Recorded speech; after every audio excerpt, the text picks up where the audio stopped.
6 గ్యారంటీల్లో చాలా వరకు ప్రజలందరికీ అందడం ద్వారానే ఈరోజు మహిళలు కానీ యూత్ కానీ అందరూ కూడా ముందుకొస్తారు. యూత్కు ఉద్యోగాలు వచ్చినాయి, మహిళలకు బస్సు కానీ ఇంకా అన్నీ కూడా సౌకర్యంగా ఉన్నవి అన్న దాని మీదనే ఏదైతే టీఆర్ఎస్ గవర్నమెంట్ 10 సంవత్సరాలలో చేయలేదో అవన్నీ కూడా ఈరోజు ఎస్సీలకు, ఎస్టీలకు, బీసీలకు, మైనార్టీలకు అందరికీ కూడా వాళ్ళందరూ కూడా మేము పోయినప్పుడు నవీన్ యాదవ్ గారికి మేము ఓటేస్తామని, అదేవిధంగా నవీన్ యాదవ్ గారు కూడా ఈ ప్రదేశంలో ఇక్కడ ఉన్నటువంటి యూత్కు, మహిళలకు అందరికి కూడా అన్ని రకాలుగా చేయుతనిచ్చి వాళ్ళకందరికి సేవలు చేశారన్న దాని మీద వాళ్ళు ఓట్లు వేయడానికి సిద్ధంగా ఉన్నారు. కానీ కాంగ్రెస్ పార్టీకి ఓట్లు వేయరు, అంతా కాంగ్రెస్ పార్టీ ఇచ్చిన గ్యారెంటీలు అమలు చేయలేరు, బాకీ కార్డులు వస్తారు కదా.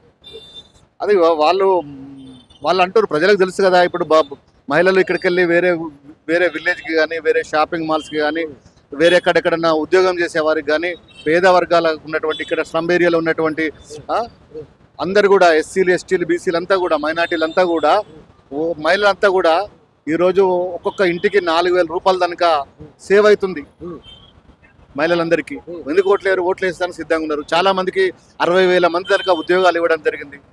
10 సంవత్సరాల్లో ఒక్క ఉద్యోగం కూడా ఇవ్వకుండా వాటి మీద ఉద్యోగాల పేరిట చెప్తూ మళ్ళీ కోర్టులో కేసేస్తూ ఉద్యోగాలు ఇవ్వకుండా చేయడం జరిగింది. కాబట్టి మహిళలకి ఇస్తాన్న తులం బంగారం ఏమైంది, వాళ్ళకి ఇస్తాన్న పథకాలు ఏమైనా అని అడుగుతారు.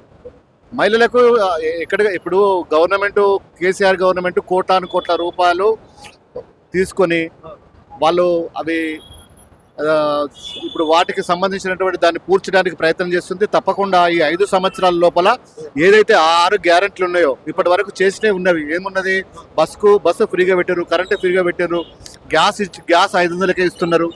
ఇవన్నిటితో పాటు ఇంకా ఏవైతే 6 గ్యారెంటీలు ఉన్నాయో అవన్నీ కూడా ఈ 1.5 ఇయర్ లోపల అన్ని కూడా 6 గ్యారెంటీలు తప్పకుండా మేము నెరవేరుస్తామని ఈ సందర్భంగా తెలుస్తుంది.